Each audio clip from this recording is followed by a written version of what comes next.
Natalie Monroe stared at the hospital bill in her trembling hands, the numbers blurring together as tears threatened to spill. $20,000 for the next round of treatments, another $20,000 the month after that. Her sister Claire needed these treatments to survive, and their insurance had maxed out months ago. Her small apartment felt suffocating as she sat at the kitchen table, surrounded by rejection letters from magazines and newspapers. Freelance journalism barely kept the lights on, let alone paid for experimental medical procedures. She had sold everything valuable she owned. Her car was gone. Her grandmother's jewelry had been pawned. There was nothing left. Her phone buzzed, breaking the heavy silence. The name on the screen made her stomach turn. Philip Carter, her ex-boyfriend of 3 years, the man she had left when she discovered his business dealings were less than ethical. She had not spoken to him in over a year. Against her better judgment, she answered. Philip's voice was smooth and practiced. He skipped pleasantries and dove straight into business. He had heard about Claire's condition through mutual friends. He knew Natalie was drowning in debt. He had a solution, but it came with conditions. Natalie listened with growing dread as Philip outlined his proposal. Julian Thorne, CEO of Thorne Technologies, was Philip's biggest competitor. A major defense contract hung in the balance, worth billions. Philip needed information from Julian's private servers, specifically prototype designs for an advanced security system. If Natalie could get close to Julian at the annual Thorne Foundation charity gala next week and access his files, Philip would pay for all of Claire's treatments. Every single one. The moral crossroads. Natalie felt sick. What Philip was asking her to do was corporate espionage. It was illegal. It was wrong. But as she glanced at the framed photo of Claire on the bookshelf, smiling despite her pale complexion and tired eyes, Natalie felt her resolve crumbling. Claire was only 22. She had her whole life ahead of her. She wanted to become a teacher, to travel, to fall in love. Without these treatments, the doctors gave her 6 months. Maybe less. Philip sweetened the deal. He would pay $50,000 up front for expenses and preparation. The remaining payments would be made in installments as Claire completed each treatment cycle. He made it sound simple, like she would be doing nothing more serious than attending a party. Natalie tried to negotiate, to find another way, but Philip was firm. This was the offer. Take it or leave it. He gave her 24 hours to decide before hanging up. That night, Natalie sat by Claire's hospital bed, watching her sister sleep. The monitors beeped softly, tracking every heartbeat, every breath. Claire's hand felt small and fragile in hers. How could Natalie let her die when she had the power to save her? By morning, Natalie had made her decision. She called Philip and accepted. Preparation and doubt. The week before the gala passed in a blur. Philip arranged everything. A designer gown in deep sapphire blue arrived at her door, tailored perfectly to her measurements. Diamond earrings that were probably worth more than her annual income came next, along with shoes, a clutch, and a professional styling appointment. Philip's assistant provided her with a dossier on Julian Thorne. Natalie studied it obsessively, memorizing details. Julian was 34, self-made, and notoriously private. He had built Thorne Technologies from nothing after his parents died in a car accident when he was 19. He was known for his brilliant mind and his cold business tactics. The media called him ruthless. Former employees called him demanding but fair. There were no photos of him with romantic partners. No scandals. No weaknesses that Natalie could identify. He seemed almost inhuman in his perfection, which made her task feel even more impossible. Philip coached her over the phone, his instructions clinical and detached.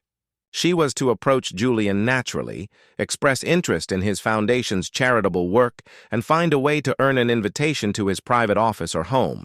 Once there, she would plant a small device on his computer network that would give Philip remote access. Simple. Except nothing about this felt simple. The night before the gala, Natalie stood in front of her bathroom mirror, barely recognizing herself. The styling team had transformed her. Her dark hair fell in soft waves past her shoulders. Her makeup was subtle but striking, emphasizing her brown eyes and high cheekbones. She looked like she belonged in Julian's world even though she felt like an imposter. Claire called from the hospital, her voice weak but excited. She made Natalie promise to take photos, to enjoy herself, to remember that good things could still happen even in dark times. Natalie forced cheerfulness into her voice, hiding the guilt that gnawed at her insides. The fateful encounter. The Thorne Foundation Gala was held at the Grand Meridian Hotel, a stunning venue with soaring ceilings, crystal chandeliers, and floor-to-ceiling windows overlooking the city skyline. Natalie arrived alone, her invitation obtained through one of Philip's connections, and stepped into a world of wealth she had only ever written about. Champagne flowed freely. String quartets played softly in the background. Women in couture gowns and men in expensive tuxedos mingled effortlessly, discussing stock portfolios and vacation homes in the Hamptons. Natalie felt completely out of place despite her borrowed finery. She scanned the room, searching for Julian. Philip had shown her dozens of photos, but nothing prepared her for seeing him in person. He stood near the grand staircase, surrounded by admirers and sycophants, yet somehow apart from them all. He was tall, with dark hair that was styled but not overly so, and sharp features that might have seemed harsh if not for the thoughtful expression in his gray eyes. Natalie took a steadying breath and began making her way toward him, rehearsing her opening line. But before she could get close, Julian's gaze lifted and locked directly onto hers.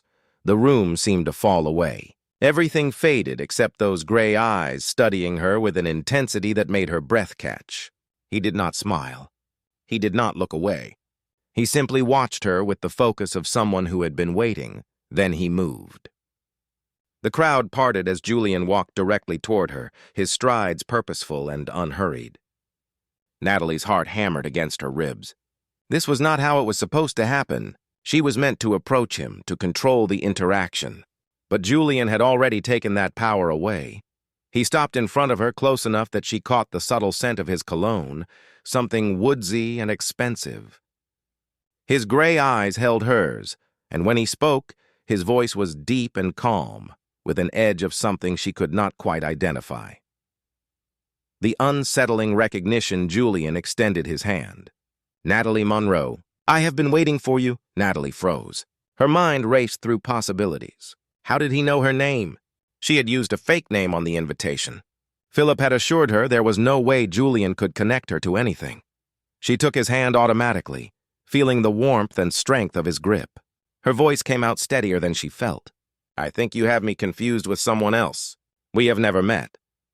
Julian's lips curved into the slightest smile, but it did not reach his eyes. "No confusion. Your name is Natalie Monroe. You are a freelance journalist, though you have not published anything in 3 months. Your sister Claire is at Metropolitan Hospital receiving treatment for a rare autoimmune disorder. You sold your car 5 weeks ago to pay for her medication, and Philip Carter sent you here tonight to steal from me."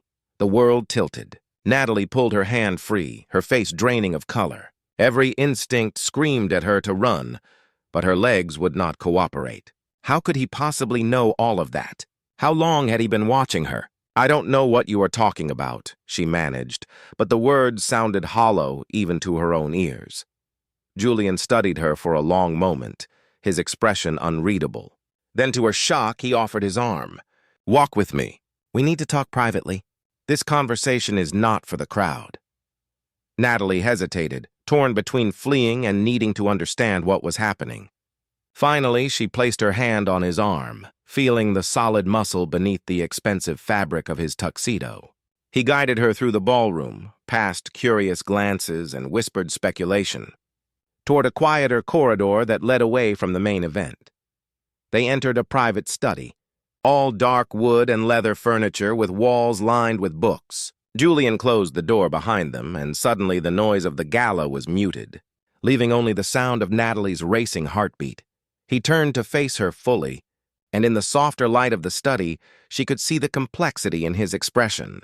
There was no anger there, no accusation. Instead, she saw something that looked almost like relief, mixed with a wariness that surprised her. "I have known about Philip's plan for 2 weeks," Julian said simply. He leaned against the desk, arms crossed, but his posture was more tired than threatening. "My head of security intercepted communications between Philip and several of his associates. Your name came up repeatedly. So I had you investigated. I know everything, Natalie. Why you agreed to this. What you stand to lose if you refuse. Natalie sank into one of the leather chairs, her legs finally giving out. Shame burned through her, hot and humiliating. So what happens now? You call the police? Expose me? Destroy whatever shred of reputation I have left. Julian shook his head slowly. No, none of that. Then what? Natalie looked up at him, confused and frightened. Why bring me here? Why tell me you know?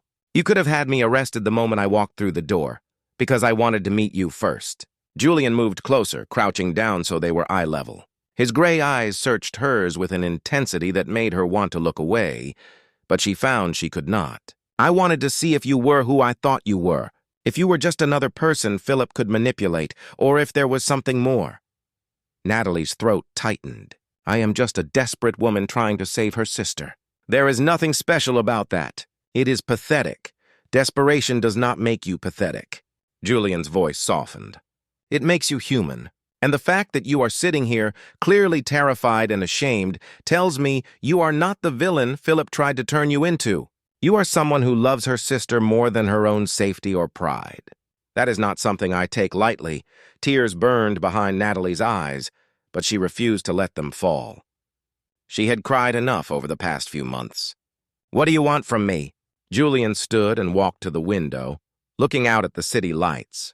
I want to make you an offer, a real one, not built on lies and manipulation like Philip's. Stay away from Philip. Do not give him any information. In exchange, I will pay for all of Claire's treatments, every single one, including any experimental options her doctors recommend. I will also hire you as a consultant for the Thorne Foundation. We need someone who can write compelling stories about the people we help. You are a talented journalist. That much was clear from your portfolio. Natalie stood, her mind reeling. Why would you do that? You do not even know me. For all you know, I could still be working for Philip. I could take your money and still betray you. Julian turned back to her, and the vulnerability in his expression caught her off guard. Because when I read about you, about the choices you have made and the sacrifices you have endured for someone you love, I saw something I recognize. I saw someone who understands that family is everything, that protecting the people we care about matters more than pride or rules or what anyone else thinks. I lost my parents when I was young. I would have done anything to save them, anything. So I understand you, Natalie. Maybe better than you think. The sincerity in his voice broke something inside her. The tears she had been holding back finally spilled over. I came here to betray you. How can you possibly trust me? Julian crossed the space between them and gently wiped a tear from her cheek with his thumb. The touch was tender, almost reverent. I do not trust easily, but I trust my instincts. And my instincts tell me you are worth taking a chance on. Natalie looked up at him through tear-blurred vision, seeing not the cold billionaire from the dossier, but a man who somehow understood her pain. A man who was offering her not just a lifeline, but a chance at redemption. I do not deserve this, she whispered. Let me be the judge of that. Julian's hand lingered near her face for a moment before he stepped back, giving her space. Go home. Think about my offer. If you decide to accept, call my assistant Rebecca tomorrow. Her number is in here. He handed her a business card. And Natalie, whatever you decide, I will make sure Philip never contacts you again. You have my word on that. Natalie took the card with shaking hands, staring at the embossed lettering. When she looked up, Julian was watching her with an expression that made her heart skip. There was something in his eyes, something that looked almost like longing, quickly hidden behind professional courtesy. Thank you, she managed. For giving me a choice. Everyone deserves a choice. Julian opened the door for her. Even when they think they do not have one. Natalie walked out of the study in a daze, her mind spinning with everything that had just happened. As she made her way through the still bustling gala toward the exit, she could feel Julian's eyes on her back. She did not look back. If she did, she was afraid of what she might see in his expression. Or worse, what he might see in hers. Outside, the cool night air hit her face, clearing some of the fog from her mind. She hailed a taxi and slid into the back seat, finally allowing herself to process everything. Julian Thorne had known about Philip's scheme all along. He had investigated her, learned her darkest secrets and most desperate moments. and instead of punishing her, he had offered her salvation. The question that haunted her all the way home was simple but terrifying. What did Julian Thorne really want from her? And could she trust him when she had come so close to betraying him? Natalie woke to sunlight streaming through her bedroom curtains and the disorienting sensation of not knowing if the previous night had been real.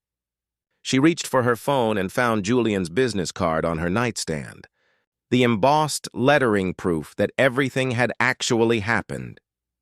Her phone showed 3 missed calls from Philip and a string of increasingly angry text messages demanding to know what had happened at the gala.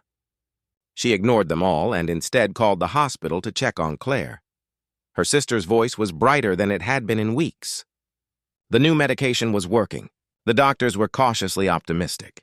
Claire asked about the gala, and Natalie found herself describing the beautiful venue, the elegant guests, everything except the man who had turned her world upside down. After hanging up, Natalie made coffee and sat at her small kitchen table, staring at Rebecca Walsh's number. Julian's offer echoed in her mind. Freedom from Philip, payment for Claire's treatments, a real job doing work she loved. It seemed too good to be true, which meant it probably was. But what choice did she have? Going back to Philip was unthinkable now. Julian knew everything. Philip would realize she had failed, and his vengeance would be swift. At least with Julian, she had a chance at something honest. Her hands shook slightly as she dialed Rebecca's number. Entering his world. Rebecca. Walsh turned out to be a professional woman in her 40s, with kind eyes and an efficient manner. She answered on the second ring and seemed to be expecting Natalie's call. They arranged to meet that afternoon at Thorne Technologies' headquarters. The building was a gleaming tower of steel and glass in the heart of the financial district. Natalie felt underdressed in her simple blouse and slacks as she rode the elevator to the executive floor. The doors opened onto a reception area that was all modern elegance, with abstract art on the walls and furniture that probably cost more than Natalie made in a year. Rebecca greeted her warmly and led her through a maze of corridors to a spacious office with floor-to-ceiling, windows overlooking the city. But it was not Julian's office. It was hers, if she wanted it. Natalie stood in the doorway, stunned. The office was already set up with a desk, computer, and shelves waiting to be filled. A small sitting area occupied one corner, and fresh flowers sat on the windowsill. "This is moving very fast," Natalie said, her voice uncertain. Rebecca smiled. "Julian does not believe in wasting time when he has made a decision. Your contract is here." She handed Natalie a folder. "Take your time reading it. There is no pressure. The salary is competitive, and all of Claire's medical expenses will be handled through the Foundation's medical assistance program. You will officially be documenting our charitable work and writing human interest pieces for our website and annual reports." Natalie flipped through the contract, her eyes widening at the salary figure. This was 3 times what she had made at her best journalism job. The benefits package was comprehensive. Everything was exactly as Julian had promised. "Where is he?" Natalie asked, trying to sound casual. "Julian, I mean. Should I thank him?" Rebecca's expression became knowing. "He is in meetings all morning, but he asked if you would join him for lunch at 1 o'clock. He wants to discuss the Foundation's current projects and get your initial thoughts." Natalie nodded, her stomach fluttering with nervousness. She signed the contract before she could overthink it, and Rebecca showed her around the floor, introducing her to various staff members. Everyone was polite and professional, but Natalie caught curious glances. Clearly, word had spread about the new hire who had been brought in personally by Julian. At precisely 1 o'clock, Rebecca escorted Natalie to a private dining room on the top floor. The space was intimate, with a table set for 2 overlooking a panoramic view of the city. Julian was already there, standing by the window with his phone to his ear. He wore a charcoal suit that fit him perfectly, and when he turned at the sound of the door, his gray eyes found hers immediately. He ended his call and crossed the room. "Natalie, I am glad you came." His handshake was firm and warm, lingering just a moment longer than necessary. "Thank you for the opportunity," Natalie replied, trying to maintain her professional composure. "The office is beautiful. Everything is more than generous. You earned it." Julian pulled out a chair for her, a gesture of old-fashioned courtesy that surprised her. Your writing speaks for itself. I have read everything you have published. You have a gift for finding the human story in complex situations. They sat, and staff brought in lunch, an elegant meal of grilled salmon, roasted vegetables, and a light salad.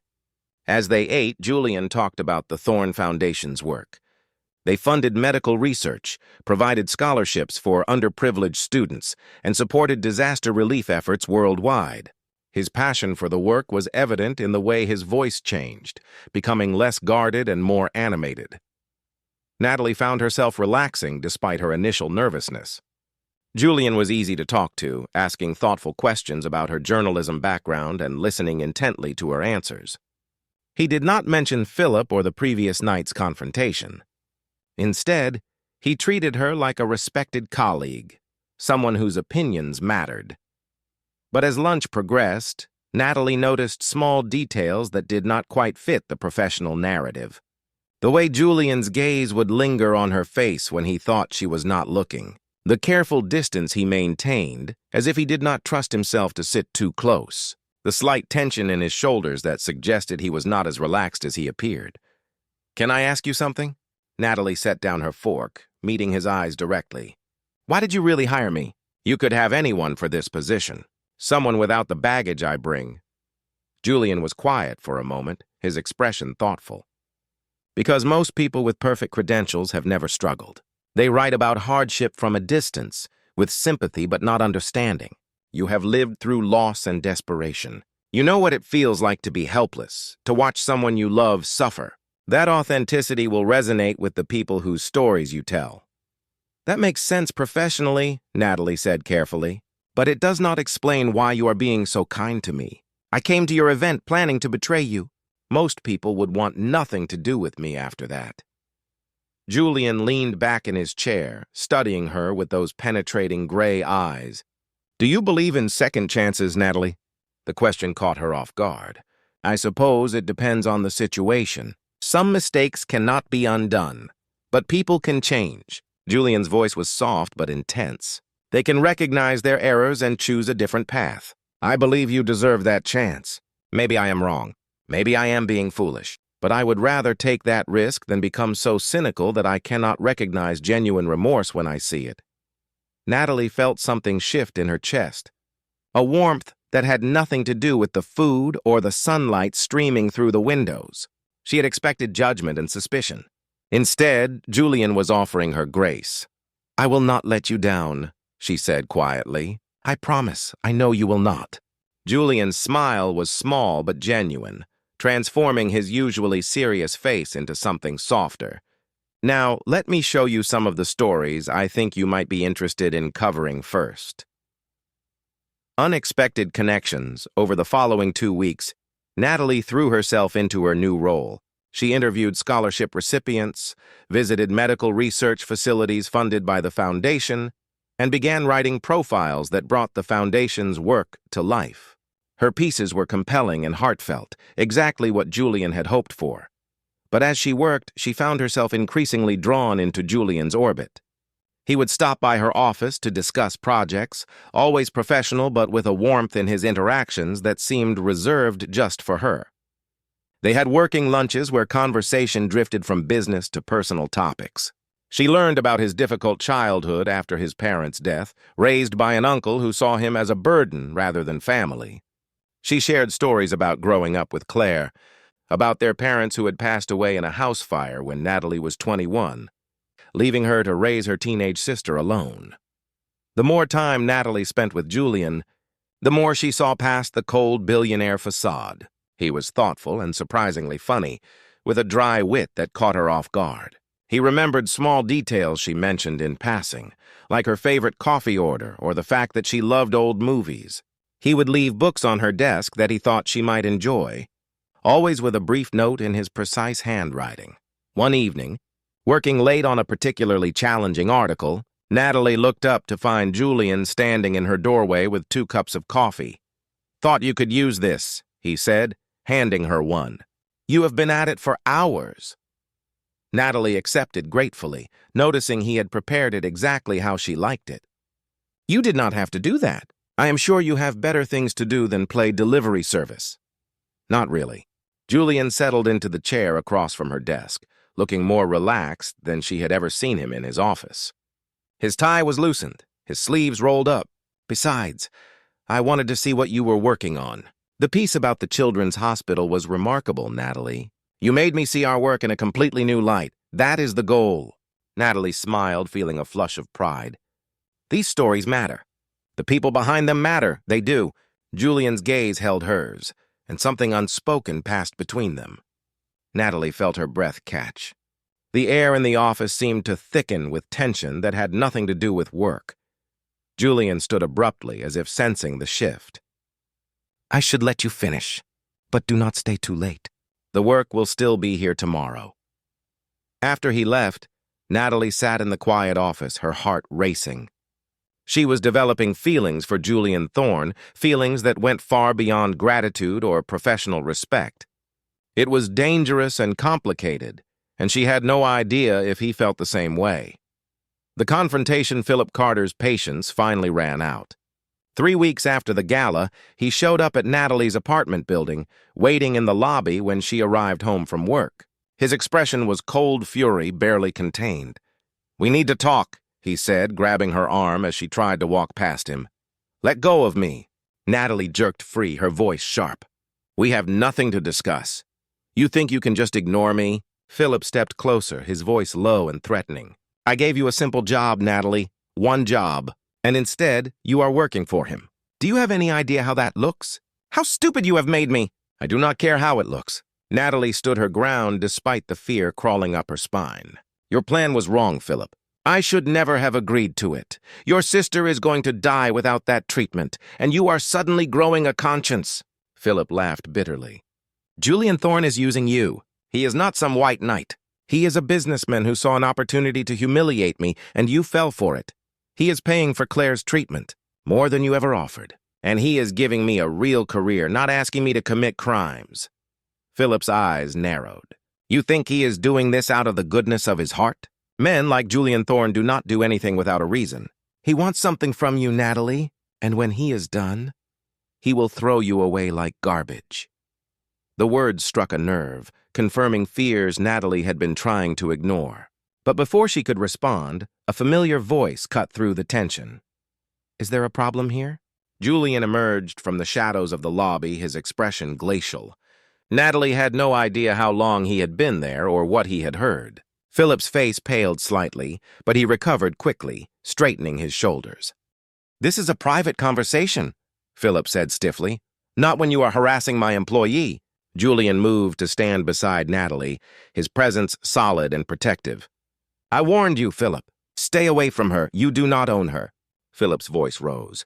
She made a deal with me first. A deal based on coercion and desperation. Julian's voice was calm but edged with steel. A deal that is null and void. If you contact Natalie again, if you come near her or her sister, I will make sure every business associate you have knows exactly what kind of man you are. I have documentation of your attempts at corporate espionage, your manipulation of vulnerable people, and several other questionable practices. I have been saving it, waiting to see if you would be smart enough to walk away. Apparently you are not. Philip's face flushed with rage. You cannot prove anything. Try me. Julian pulled out his phone and showed Philip the screen. Natalie could not see what was displayed, but whatever it was made Philip's expression shift from anger to fear. This is just a sample. I have much more. Now leave before I call security. Or better yet, the police. For a moment, Natalie thought Philip might actually take a swing at Julian. His fists clenched, his jaw tight with fury. But then he seemed to deflate, realizing he was outmatched. This is not over, Philip muttered, but the threat sounded hollow. Yes, it is. Julian's voice was final.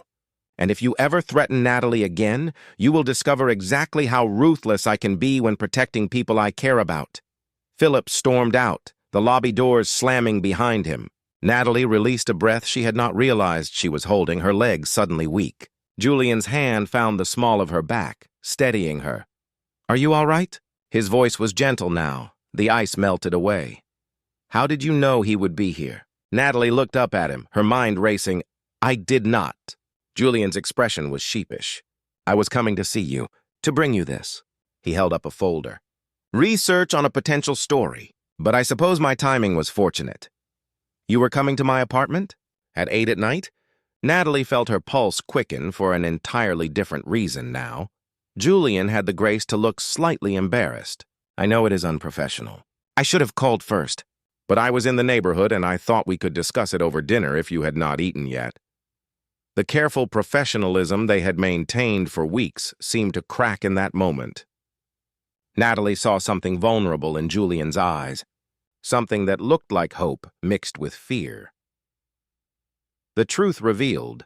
They ended up at a small Italian restaurant 3 blocks from Natalie's apartment, tucked into a corner booth away from prying eyes. Julian insisted it was just a working dinner, but the way he looked at her across the candlelit table suggested otherwise.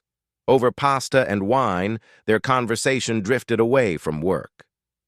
Julian talked about his dreams for the foundation, about wanting to create real change rather than just writing checks.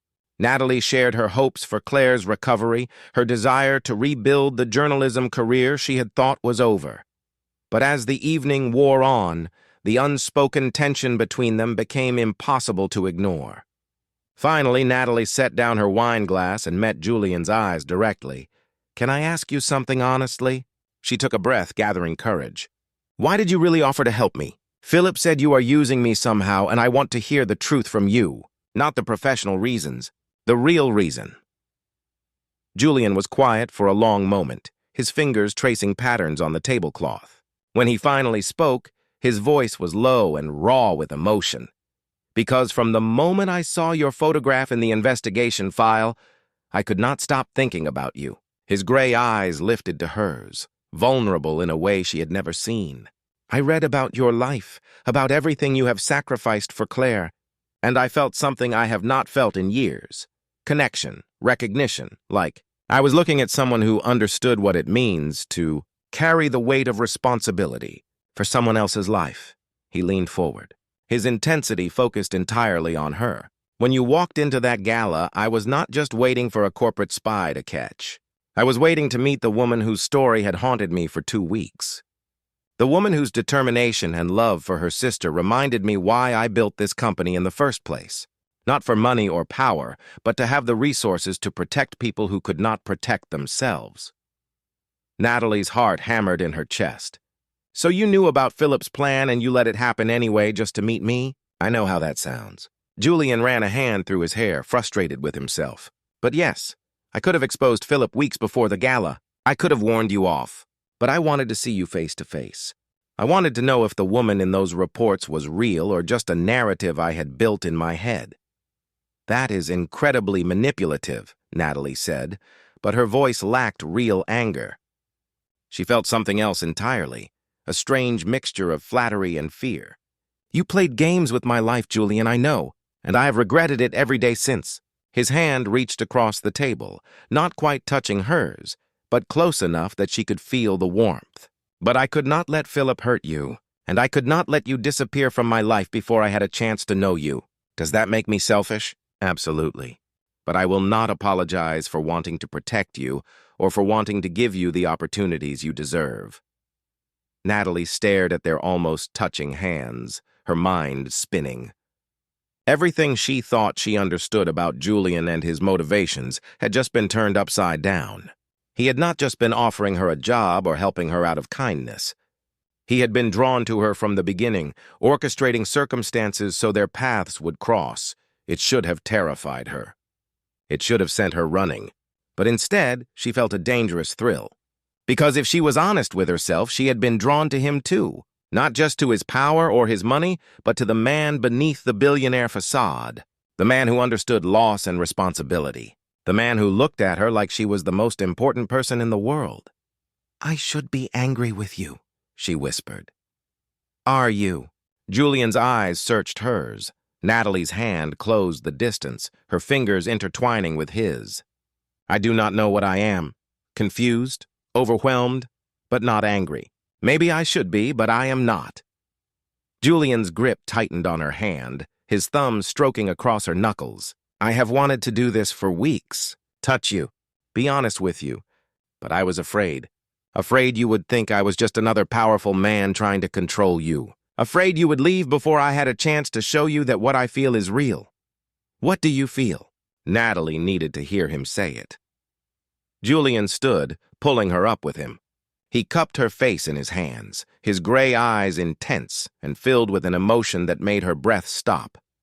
"I feel like I have been waiting my whole life to find someone who sees the world the way you do. Someone who understands that love and loyalty are not weaknesses, but the greatest strengths we have." He leaned closer, his forehead nearly touching hers. "I am falling for you, Natalie. I have been falling since the moment I read your story.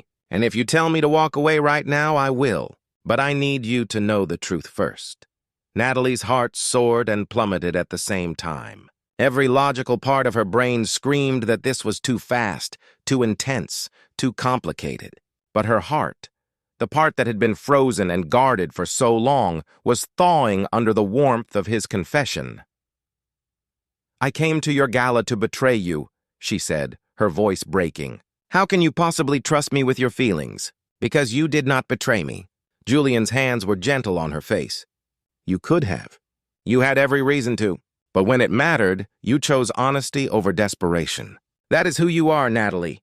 And that is who I am falling in love with."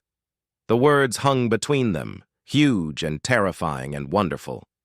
Natalie felt tears prick her eyes, not from sadness, but from the overwhelming realization that someone truly saw her. All of her, the mistakes, the desperation, the love for her sister, everything. And he was not running away. "I do not know how to do this," she admitted. "I have not let anyone close in years. Not since I became responsible for Claire. I do not know how to be vulnerable with someone. Then we will learn together." Julian smiled, soft and genuine. "No pressure. No expectations. Just honesty and time. Can you give me that?" Natalie nodded, unable to speak past the lump in her throat. Julian pulled her into his arms, holding her like she was precious and fragile.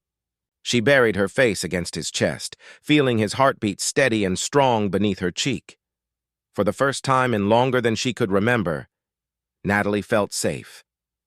Not just physically safe, but emotionally safe. Like she had found someone who would not judge her for her past mistakes, who would not use her vulnerability against her. Someone who might actually be worth the terrifying risk of opening her heart again.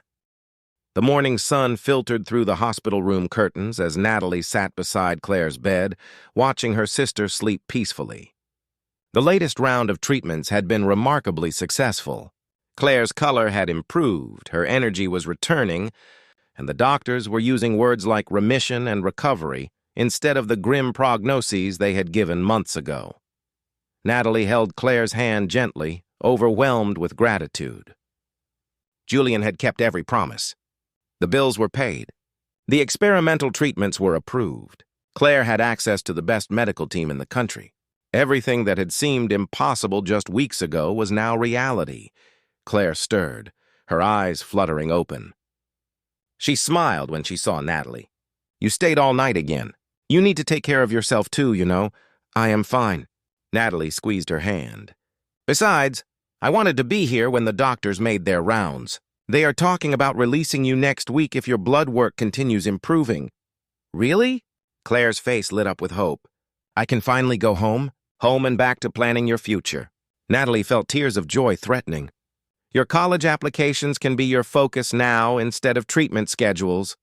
Claire studied her sister's face, a knowing smile playing at her lips. "You look different lately, happier. This is about more than just my health, is it not? This is about him." Natalie felt heat rise to her cheeks. "I do not know what you mean. Julian Thorne." Claire's grin widened. "Do not think I have not noticed all the flowers he sends, or the fact that you mention him in every conversation, or that dreamy look you get when you check your phone and see his messages."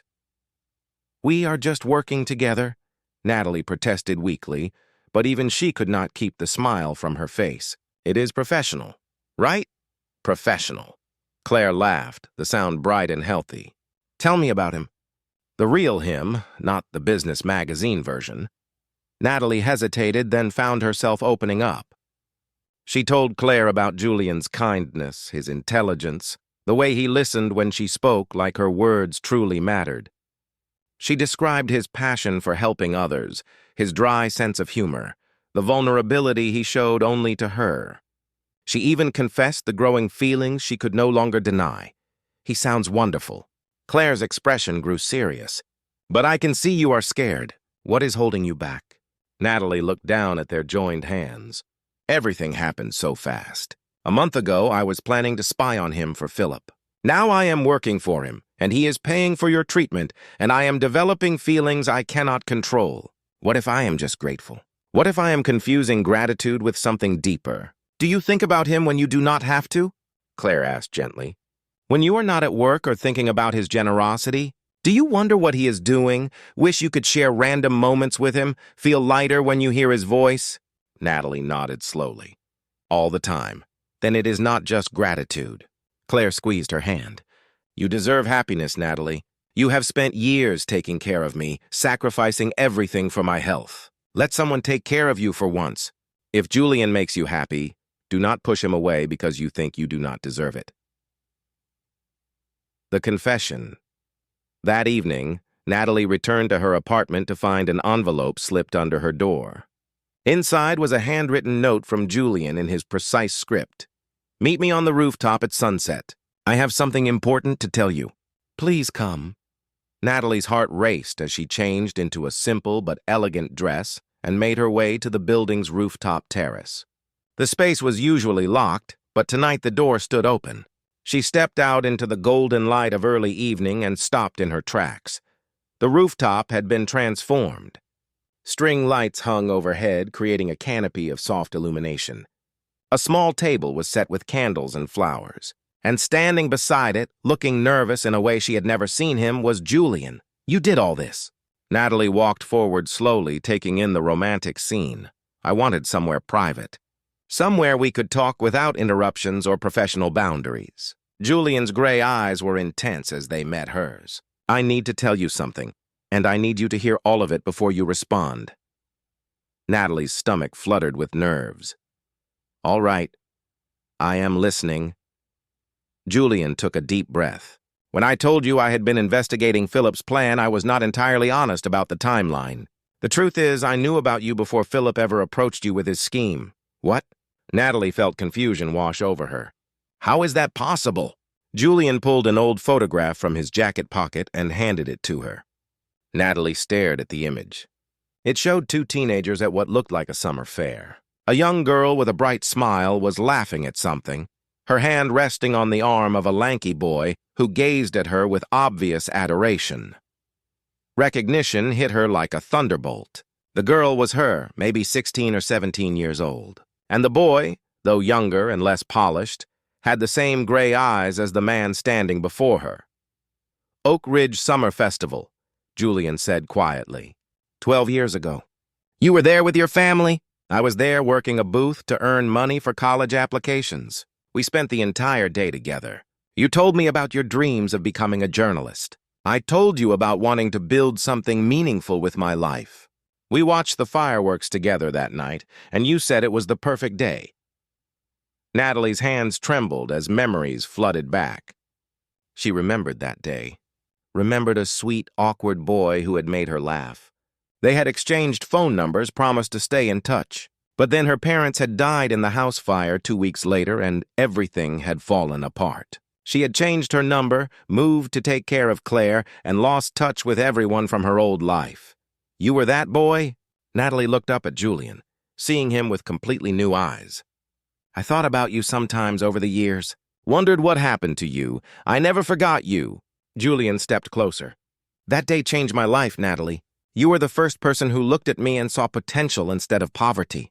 Who talked to me like I mattered. When my parents died and I had nothing, I held on to that memory. The girl who believed I could do anything. He ran a hand through his hair, vulnerability written across his face. Years later, after I built the company, I tried to find you. But your name is common and you had moved, changed numbers. I lost the trail. Then 6 months ago, I was reviewing grant applications for the Foundation's medical assistance program. One came across my desk from Metropolitan Hospital for a patient named Claire Monroe. The application mentioned her older sister Natalie, who was her primary caregiver. Natalie's eyes widened. You saw Claire's application? I saw your name and I had to know if it was you. Julian's voice was raw with emotion. So I had my team investigate. When I saw your photograph, 12 years older but still unmistakably you, I felt like I could breathe again, like I had found something I did not even know I was still searching for. He moved closer, taking her hands in his. I approved Claire's treatment immediately, but then I discovered Philip's plan. I knew he was going to approach you, knew you were desperate enough to agree. I could have stopped it all right then, paid for everything anonymously and disappeared from your life. But I could not do it, Natalie. I could not let you go a second time without at least trying to see if what I felt all those years ago was real or just a memory I had built up in my mind. So you let Philip's scheme play out, Natalie said slowly, processing everything. You let me walk into that gala planning to betray you, knowing who I was the entire time. Julian nodded, shame and hope warring on his face. I know how manipulative that sounds. I know I should have been honest from the beginning, but I was terrified that if I just appeared in your life and said I remembered you from one day 12 years ago, you would think I was crazy. Or worse, that you would not remember me at all, I remember. Natalie's voice was soft. I remember thinking you had the kindest eyes I had ever seen. I remember you winning me a stuffed bear at the ring toss even though it took you 20 tries. I remember you telling me about your dreams and actually listening to mine like they mattered. They did matter. Julian cupped her face gently. They still do. Everything about you matters to me, Natalie. Not just because of one perfect day 12 years ago, but because of who you are now. The woman who sacrificed everything for her sister. The writer who brings humanity to every story. The person who chose honesty over desperation, even when it would have been easier to lie. Tears streamed down Natalie's cheeks. I am so angry with you for manipulating the situation. For not being honest from the start, I know. Julian's thumbs wiped away her tears. You have every right to be furious. I will spend as long as it takes making it up to you if you will let me. But I also understand why you did it. Natalie's hands covered his where they rested against her face. You were protecting yourself, protecting the hope of reconnecting with someone who mattered to you. I cannot fault you for that when I have spent years protecting Claire at any cost. Does this mean you forgive me? Julian's voice was hesitant, hopeful. Natalie pulled back slightly, needing space to think clearly. I need you to promise me something. No more secrets. No more manipulations, even well-intentioned ones. If we are going to have any chance at something real, it has to be built on complete honesty. Can you promise me that? Yes. Julian's response was immediate and fervent. Complete honesty from this moment forward. No matter how difficult or uncomfortable the truth might be, then yes. Natalie smiled through her tears. I forgive you, and I want to try this. Us. Whatever this could become. Julian pulled her into his arms, holding her like she was the most precious thing in the world. They stood together as the sun dipped below the horizon, painting the sky in shades of orange and pink. The city stretched out around them, alive and bustling. But in that moment, they were in their own world. Taking down Philip over the next week, Julian and Natalie worked together to ensure Philip could never threaten anyone again. Julian's legal team had compiled extensive evidence of Philip's corporate espionage, fraud, and manipulation. But rather than simply turning it over to authorities, Julian gave Natalie a choice. You could write the story, he said, as they reviewed the evidence in his office. Expose him publicly. Your byline on an investigation this big would relaunch your journalism career in a major way. Natalie studied the documents, tempted by the opportunity, but something held her back. If I write this, it becomes about revenge, about me getting back at Philip for what he tried to make me do. That is not the journalist I want to be. What do you want to do? Julian asked, respecting her decision. Turn it over to the authorities quietly. Let them handle it through proper legal channels. Natalie looked up at him. Philip will face consequences, but I do not need to be the one wielding the hammer. I would rather focus my energy on stories that matter, that help people, not on tearing someone down even if they deserve it. Julian smiled, pride evident in his expression. That is exactly why I fell in love with you. Your capacity for grace, even toward people who have hurt you. The admission made Natalie's heart skip. You love me? Julian set aside the documents and pulled her to her feet. I have loved you since I was 17 years old, and you laughed at my terrible jokes at a summer fair. I loved the memory of you through every difficult year of building this company, and I have fallen even more deeply in love with the woman you have become. Natalie's breath caught. I love you too. I think I started falling that night at the gala when you offered me a choice instead of judgment. And I fell completely when I realized you see the real me, not just the desperate woman who almost made a terrible mistake. They came together in a kiss that felt like coming home. 12 years of separation, weeks of complicated emotions, all of it melted away in the certainty of that moment. When they finally pulled apart, both were breathless and smiling. Philip was arrested 3 days later on multiple charges. The news made headlines, but Natalie's name never appeared in connection to the case. Julian had kept his promise to protect her. She wrote a brief article about corporate ethics and the importance of whistleblower protections, published under her byline in a major business journal. It was well received and led to several offers for freelance investigative work, but more importantly, it represented a new chapter. Natalie was building her career on her own terms, telling stories that mattered, no longer driven by desperation, but by passion and purpose. Claire's recovery. 6 weeks after that rooftop confession, Natalie brought Julian to the hospital for the first time to meet Claire officially. Her sister had been released briefly before needing one final round of monitoring, but the prognosis was excellent. Full remission was not just hoped for, but expected. Claire greeted Julian with a knowing smile. So you are the man my sister cannot stop talking about. I was beginning to think she made you up. Julian laughed, immediately at ease. I could say the same about you. Natalie talks about you constantly. I feel like I already know you. The three of them spent the afternoon together, and Natalie watched with joy as two of the most important people in her life connected. Julian told embarrassing stories about Natalie at work, making Claire laugh until she begged him to stop. Claire shared childhood memories of Natalie's terrible cooking attempts and her habit of reading with a flashlight under the covers long after bedtime. As visiting hours ended and they prepared to leave, Claire pulled Natalie aside. He is the one. You know that, right? Natalie glanced at Julian, who was studying artwork Claire had drawn during her recovery. I am starting to believe it. Do not just start. Believe it completely. Claire hugged her sister tightly. You saved my life by never giving up. Now let him love you the way you deserve. Let yourself be happy.